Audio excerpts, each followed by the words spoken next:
Okay, welcome back.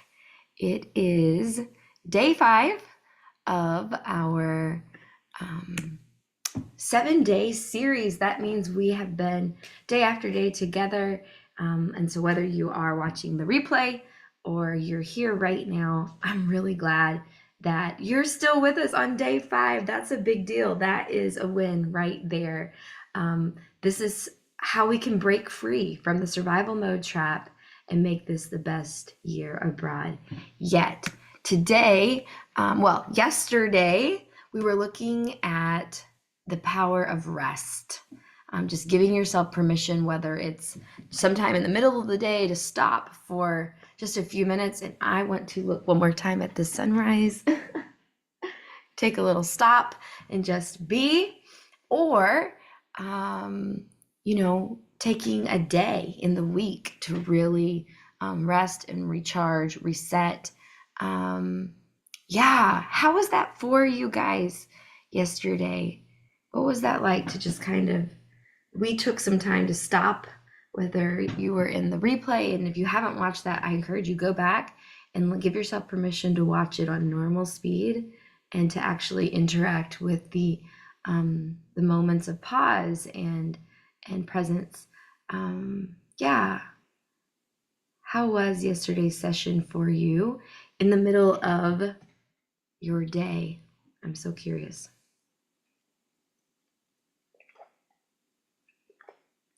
Wow, it helped me pace myself in a more natural way for the rest of the day. That's beautiful. I felt that way too. Yes. And we had some homework, and that homework was about making plans for rest. And if you haven't had a chance to do that or to share your plan in the Culture Shock Hub, I'd love for you to just do so at your own pace, because I think it'll encourage one another to see some ideas for how can I incorporate rest either into my routine of a day or my weekly routine, or even thinking more long term. But today, we're going to talk about something else that is really essential. Really essential, and that is connection. Just like we talked about rest and how I'm lost on my screen here. Just one second. Yes. Just like we talked about rest and how it is powerful, even for rewiring the brain, reducing stress levels, the ability to solve problems, reducing anxiety, all of those things that rest can provide. Very interestingly, connection has a very similar effect. And so we're talking today about reconnecting and strengthening our lifelines. So that's where we're headed, and I am excited about that because I think this is true. You can do everything, figure out all the steps, and do everything just right to adjust abroad in terms of practical action steps, learn the language, build routines, figure out logistics. But if you don't have meaningful relationships, we'll still feel isolated and stuck in survival mode. And, sometimes it could be easy to think that culture shock and homesickness, that's just going to fade. Like that's normal, and it is normal, yes. And it'll just fade away over time. But the reality is that loneliness and isolation actually deepen over time unless we take intentional steps to stay relationally connected, because our brains are wired for connection. It's amazing. So as I was saying, when we feel disconnected, and there's a bunch of research on this, and there's a book that's very interesting. It's called The Joy Switch. And I think it brings together a few disciplines and even perspective. But what it really talks about is how when we feel disconnected, we literally do experience higher stress, reduced problem solving ability, increased anxiety. When we are isolated, the book would say, it uses this term joy switch to talk about some brain circuitry, but it basically, when we're isolated, when we're hangry, when we're like hungry and angry because we're hungry, when different things are happening that have that like impact on us, um, our joy switch kind of flips off this relational circuit in the brain. Um, and we find ourselves in what the book calls enemy mode, where even small frustrations feel overwhelming. And I really wanted to share a video with you. Yeah, let me real quick pull that up. And as I'm doing that, I want to ask you this question. So, yeah, when are you most likely to sort of switch into that kind of, and we'll talk about more what this is, but like, when are you the most irritable? When is it the hardest for you to show up relationally in the world around you? That's kind of what I'm curious about. Is it when you haven't had enough sleep, haven't had enough to eat? Is there something that just kind of, that really always annoys me so much? But when when are you most susceptible to feeling kind of isolated and frustrated, and like what's a contributing factor that you can recognize?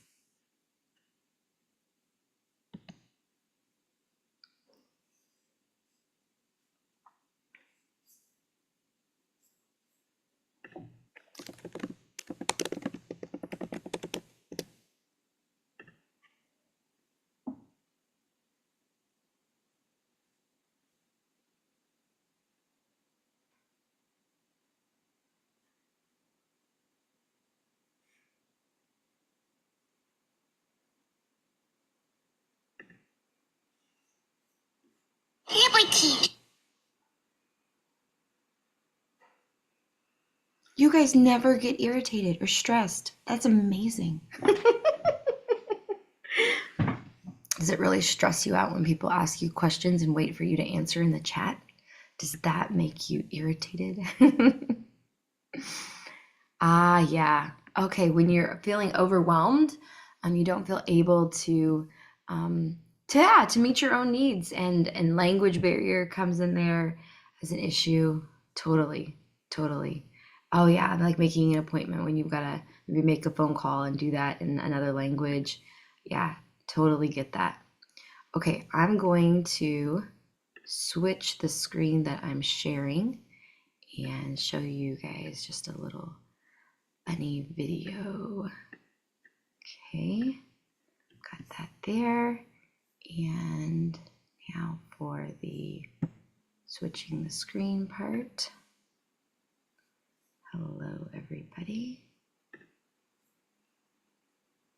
Here we go.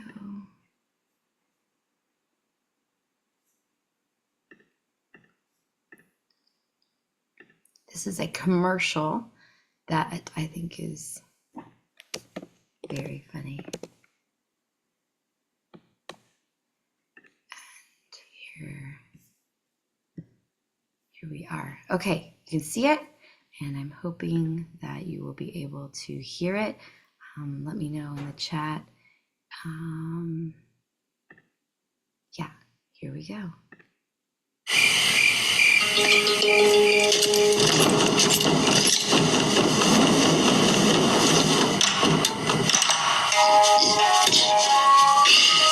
弱成这样也敢闯江湖？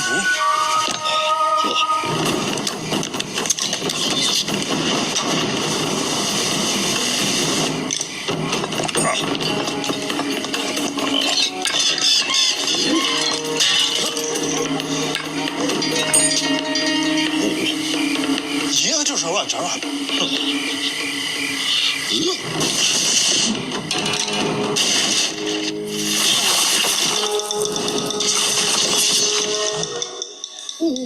别打你的二破拳了。来条 Snickers。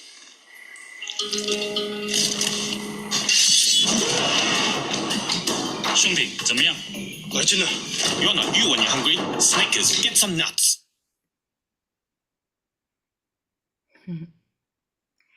Yes, I love the Snickers. I love the Snickers idea. You're not you when you're hungry. And living overseas, we know you're not you when you're feeling overwhelmed. You're not you when, there's like a language barrier and you just, there's this time. And I think this book is so right on because there are these moments where it's just like all of a sudden, yeah, that ability to show up and relate and be present and to know everything's going to work out is just gone. And so I'm going to walk us through a little bit of what the book talks about. And yeah, I just think it's very, very helpful. So have you ever noticed that, right? When you're exhausted or stressed, it's just you start to get annoyed or kind of push people away or withdraw from conversation. And sometimes we want to say, "Oh man, I'm just in a bad mood," but literally inside the brain, our brains are sometimes shutting down certain areas, certain circuits, and it's part of just this like kind of protection when there's too much stress.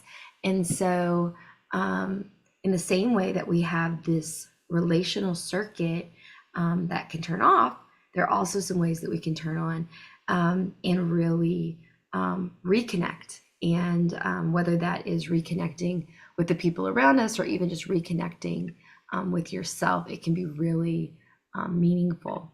So let's see here. I'm checking the chat. Yeah. Welcome back, Denise. I see you there. Okay. So when the joy switch is on, our brain is just like in its best mode and everything's fully utilized, we feel safe, connected, and understood. We can stay emotionally regulated and engaged. We're able to be curious and warm in relationships and respond in a way that aligns with our best self. But when you're not you, when that part of the brain is kind of not in full gear, we become reactive, defensive, or emotionally numb. We can easily see others as obstacles or threats rather than allies, lose the ability to empathize or see another person's perspective, withdraw, snap at people, or shut down emotionally. And maybe you've had that happen before. I know I have, where maybe I've read an email or a text message and I'm so overwhelmed by what was just said and how dare they, and I'm hurt and all of that. But when I am able to like get out of that space a little bit and go back again and look at what was actually said, sometimes I am surprised. Oh, that's not so bad. But it's because the relational circuit, and I'm not using technical terms here. I'm just kind of using some of the terminology that's used in this book, is disengaged, and that happens. And that happens especially when, like we've been talking about,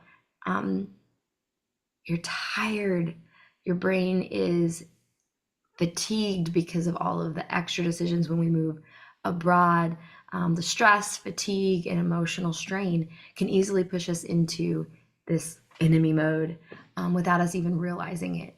And that can interfere so much then with the ability to interpret what's happening around us, the culture, and to be able to feel connected, stay connected. And the book is called The Joy Switch. And it identifies kind of 3 different modes that we can go to whenever we're disconnected. And one of those is this just like simple just feeling irritable and impatient with others because you're tired or hungry or overwhelmed. Maybe that's when you snap at somebody because you're just drained. Um, and then, like I was talking about before, sometimes, it's kind of like, puts you in this like, kind of like stupid mode where it's just like, I'm not processing right now. And there's easily misinterpretation of situations, reacting disproportionately. Like maybe if you're in a store and somebody is doing something that's very normal within the host culture, but just with you make a snap judgment and feel like, oh, how dare they, that person is so rude, because they live their life as they always have and in the way that they should in their culture, but it just hits you wrong because you're in that space where you're not your best self and you're feeling disconnected and frustrated. And we do have the ability to intentionally go into that space of like, I don't want to connect relationally and I do want to avoid people or even, you know, be difficult to them. But here's the thing, whether it's, just that, I need a Snickers, or I'm having trouble like connecting. I don't, why are you acting like this? Or even like, I kind of want to be someone's enemy right now. However it is that you get into that space, the longer that we stay in a particular way that we're showing up, that we're using our brains, that we're connecting in the world around us, the harder it becomes to switch that, right? We get kind of into a rut even in our neurology, right? But the good news is we can always reactivate what the book calls the joy switch. We can always come back into a place of connection. And like you saw yesterday, when we took some time to pause and to really just rest and breathe, you can do that surprisingly well in simple ways. And so we're going to talk for a few minutes now about some of the steps that you can take to reconnect with yourself and with others as you are going through life. And so when you find yourself in overwhelm or frustration, or just, I can't understand the people around me, or I feel so lonely, when you find yourself in those spaces where the world's kind of shutting in on you and it's all going negative, these things that we're about to talk about are very helpful. Even there's some research to back them up, kinds of things that you can do to kind of snap out of it and get back your best self again and open up your perspective. So we're going to talk about those, but I'll just pause for a second. If anyone has any questions or comments that you want to throw in the chat, please feel free.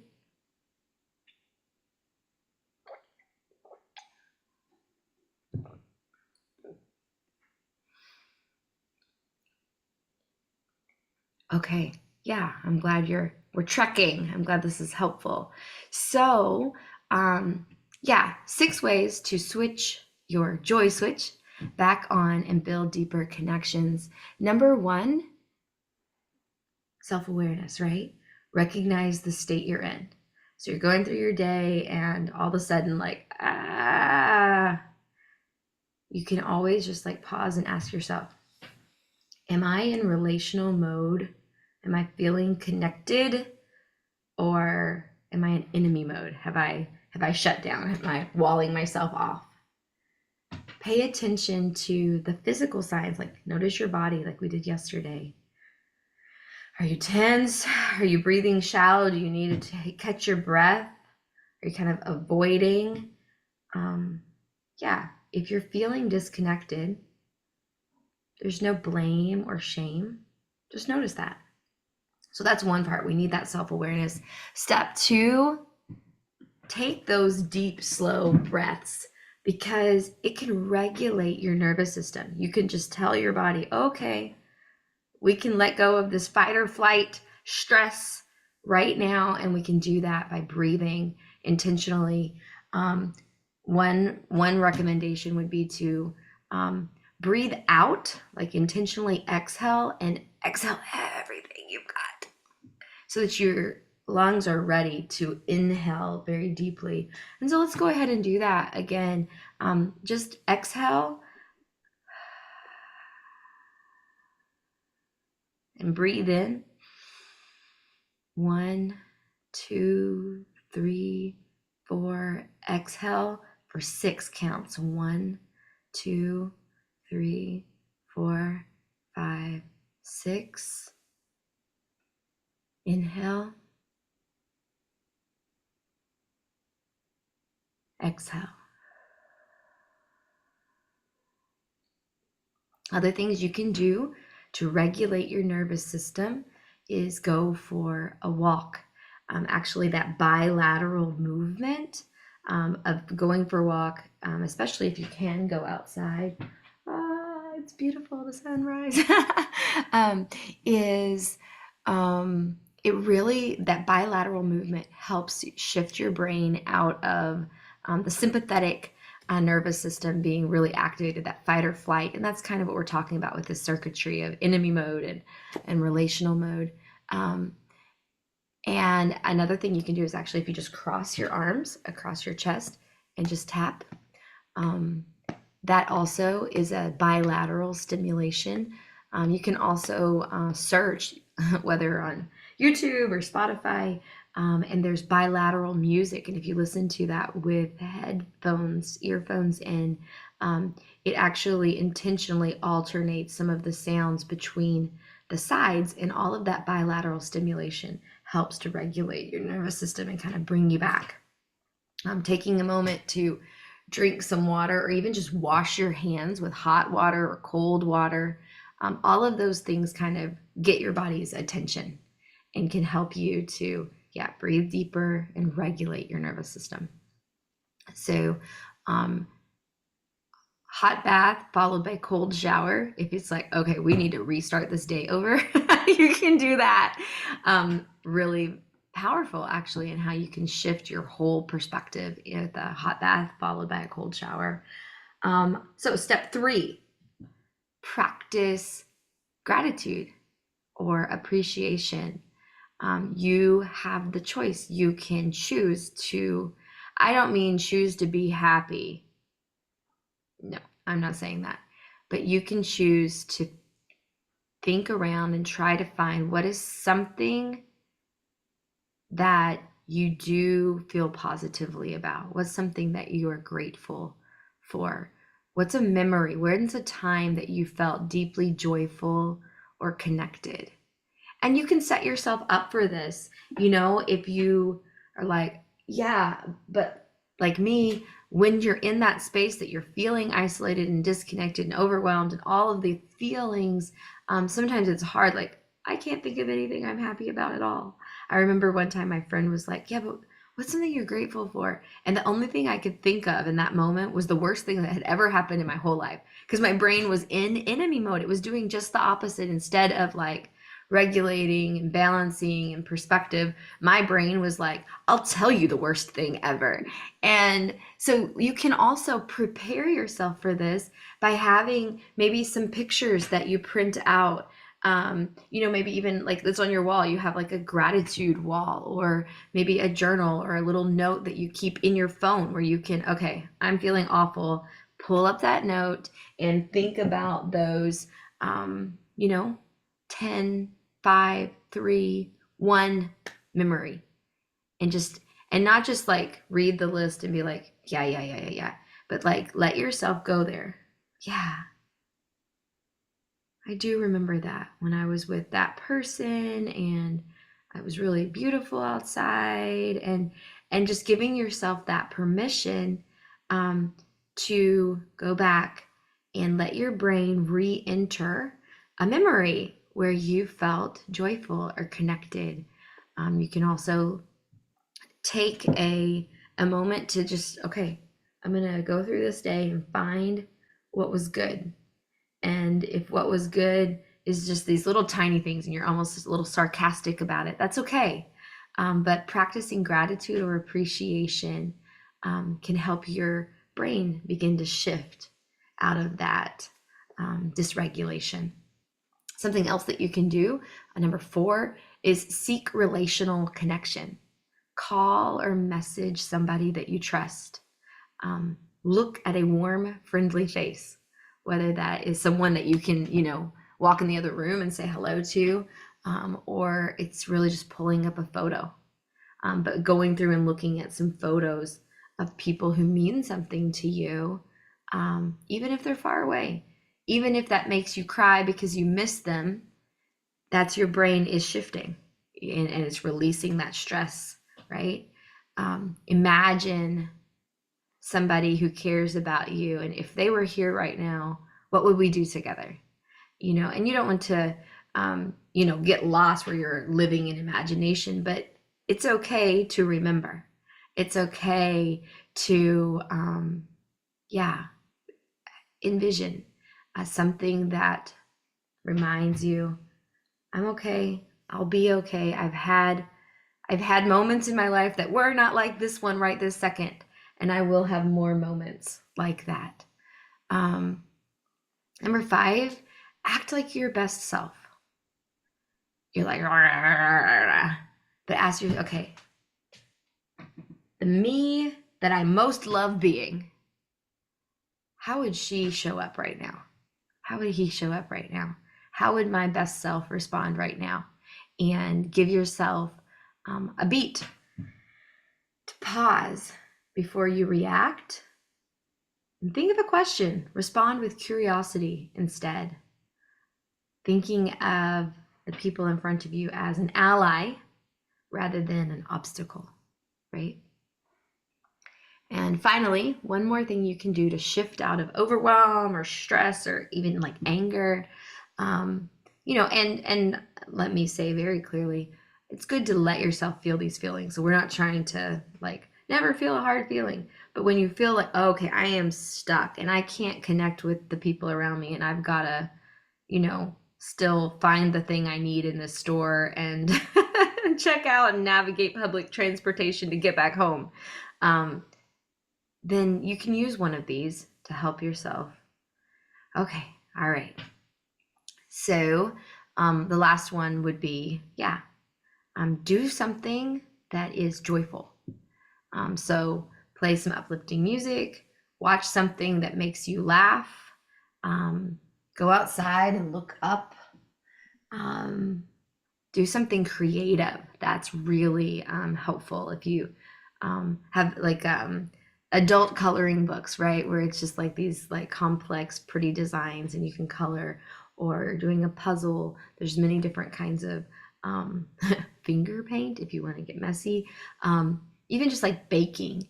So that's a question I have for you right now, is what is a joyful activity that when you do it, it calms you?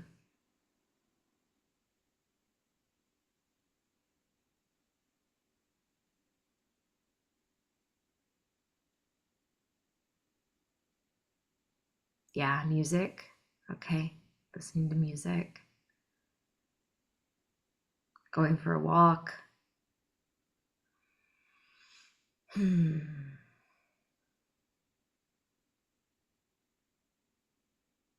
Aw, feeding the adorable stray cat. Sleep. Yes, right. Aw.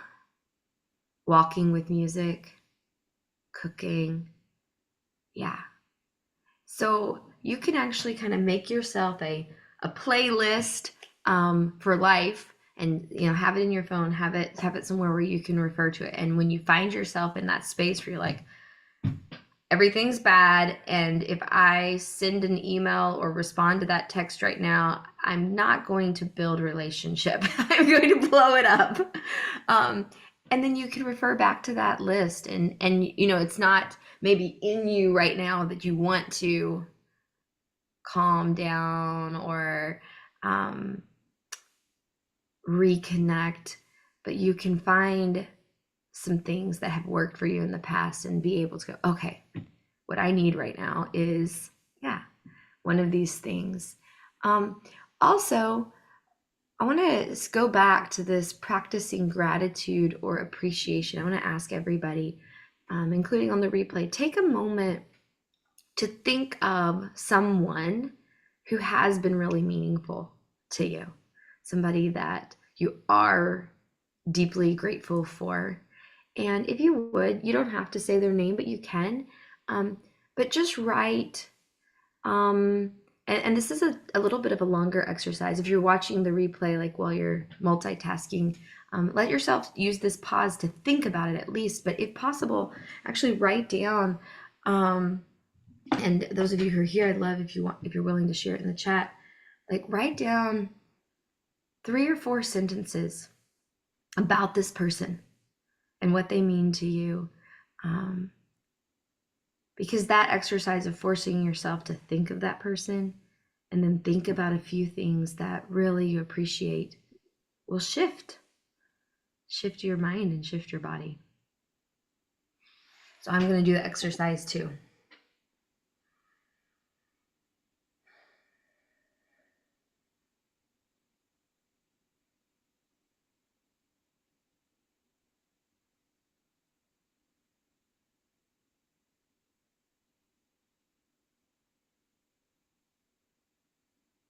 This could be a person that you knew in 3rd grade. This can be a person that you talk to every day. This can be a person that's back home. This can be a person down the street. It's totally up to you, but somebody who has meant something to you and you have felt connected to, and kind of letting yourself kind of go back and remember how good and how thankful you are for this person.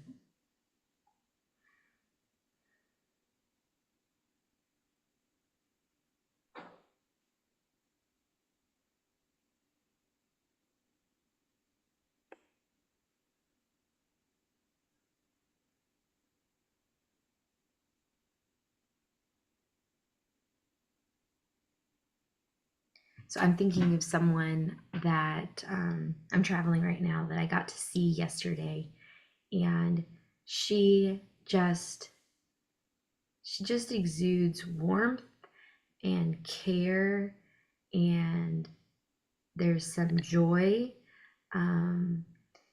that you can tell that she just really believes in you, and she wants to hear your story and just stop and be as present as she possibly can with you, even though she's got a zillion things that she needs to do. Um, yeah, and I just feel warmth in my chest when I think about her. I think remembering this friend is kind of like a hug. Yeah, that's who I'm thinking about. Okay, yeah, somebody's sharing. Um, yeah, your son, your youngest son, is someone you're thinking of. Mm-hmm.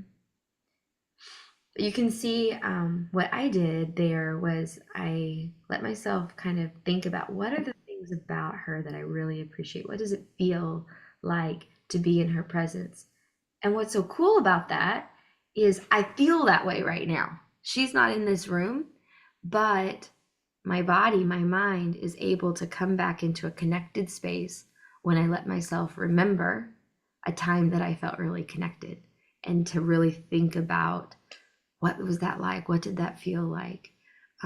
Because in some ways, um, our brains don't distinguish so much between what's happening in the room around us and what's happening in our mind. And that's where even like trauma, we can relive, and our brains can be stuck in a bad situation, even though we're safe, everything's okay now.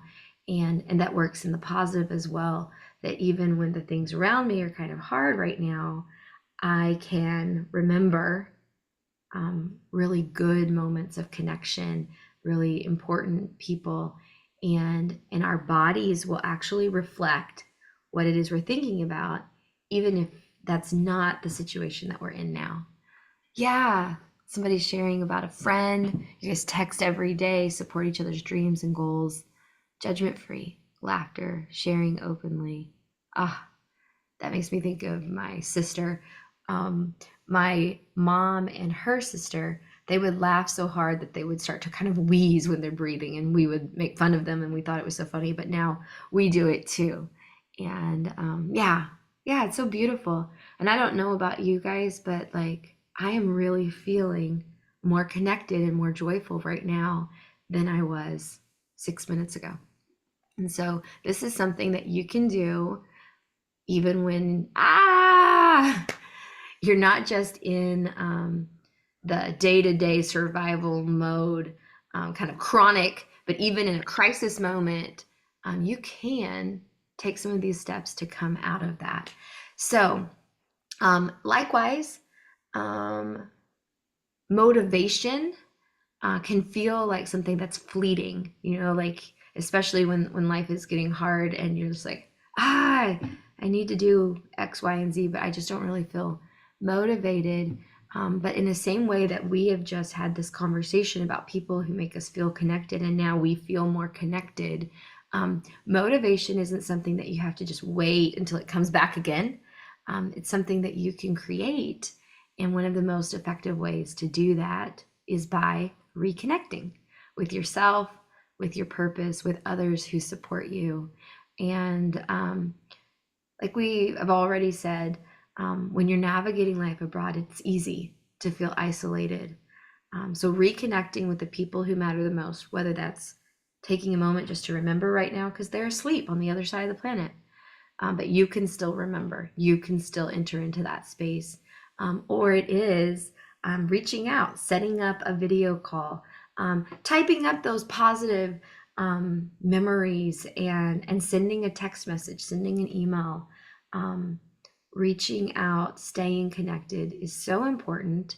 And there's two parts to this. There is the reconnecting with the people who have meant something throughout your life, and there is the reconnecting, I should say three parts: reconnecting with yourself, your purpose, your desires, and also reconnecting into this new place, this new community, this new environment, in a way that you haven't actually yet. Connecting with somebody new. And, that's even true. That's an option, is if you're feeling that way, even if you don't have a deep relationship yet with somebody, to like slow yourself down and, hey, how are you today? Like when you're at a store, to take a moment to talk to the person on the other side of the counter, look them in the eye. That can even bring you into a place of feeling more connected. So motivation, connection, gratitude, these are things that we don't have to just wait until they come to us, but we can actually make a decision to let our brains enter into that space. Yeah, thanks Denise for sharing about grandchildren. Yeah. And yeah, feeling like a child playing with them. That's beautiful. So reconnecting with the people that matter the most to you, whether they're back home or they're new connections, reminds you that you're not alone. It's also like, that's, I think, one of the beautiful things about you guys showing up here, and what we're building together in the Facebook community and the Culture Shock Hub, is we're building a support system. Then in the Culture Shock solution, there's a group coaching component. And so we get to be a part of community together with people who understand, because they have the same struggles, and who can really celebrate. And we gain insight and encouragement from each other's experience, and have that accountability to keep us motivated to take action. So motivation is not about willpower, it's about connection. And when you're connected to your purpose, supported by others, it's a whole lot easier to stay on track and achieve your goals. That said, setbacks are real. and there are days that are just like a wave of all of these challenges from living overseas, can rise up, struggling to communicate, homesickness, missing out on something that's happening on the other side of the world. hitting some kind of wall with progress, not having had enough rest, and your brain is just kind of beginning to close in. Setbacks are inevitable, but they don't define you and they don't define your journey. They're not failures, they're an opportunity to breathe, rest, reconnect, and move forward. So, yes, I have a challenge for you today as part of the homework. This is the action step. Reach out to someone that you'd like to reconnect with. It can be a friend, a family member. It can even be somebody, that you've met locally, somebody that you've been meaning to connect with, but you haven't really had that first, real conversation. But identify someone in your life that you'd like to connect with more deeply and take a step to do that. Reach out to them. Today, we spent some time talking about some people who mean something to us. Message that person and tell them. Set up a time to talk. And why is this important? Well, we've been talking about it. It literally, relational connection rebuilds emotional resilience. Literally, this too can help to rewire our brains so that we can process emotions, gain perspective, feel supported. And connection is just such an important predictor of long-term happiness. So, yeah, I'm curious if you want to put it in the chat. Who is somebody that you would like to connect with more deeply, old or new, and that you're going to reach out to?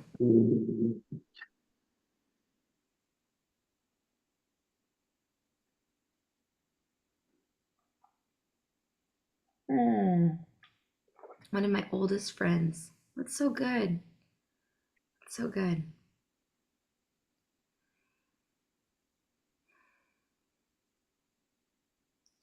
Connection isn't just about having people around you.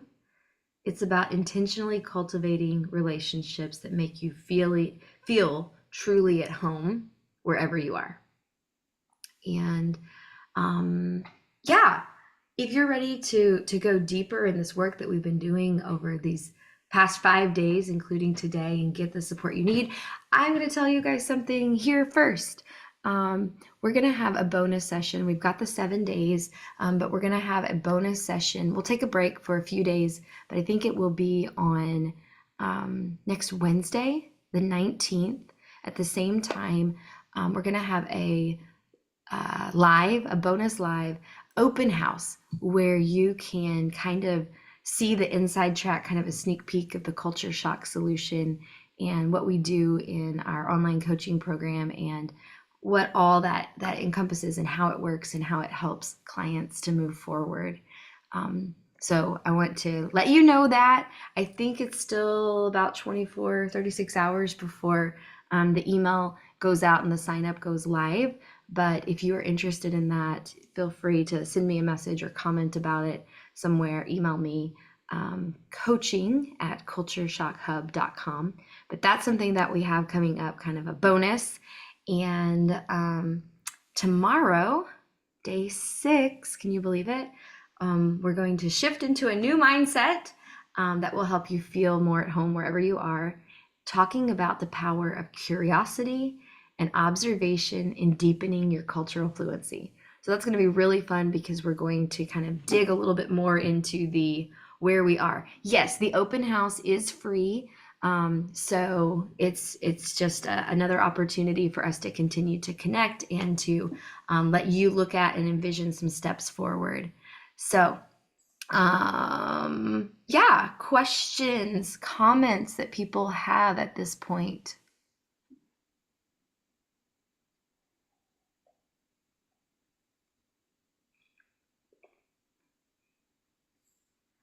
You can ask questions about anything that we talked about today or anything that we've talked about throughout the series so far, or about the Culture Shock Hub, about our program, the Culture Shock Solution. Yeah, any kind of questions that you have, feel free to ask them. And I'm trying to make sure that I'm not forgetting anything. I don't think so. Oh, wow. I feel so connected and ready to do today. I hope that you guys have a great day. Really, really have enjoyed this time with you.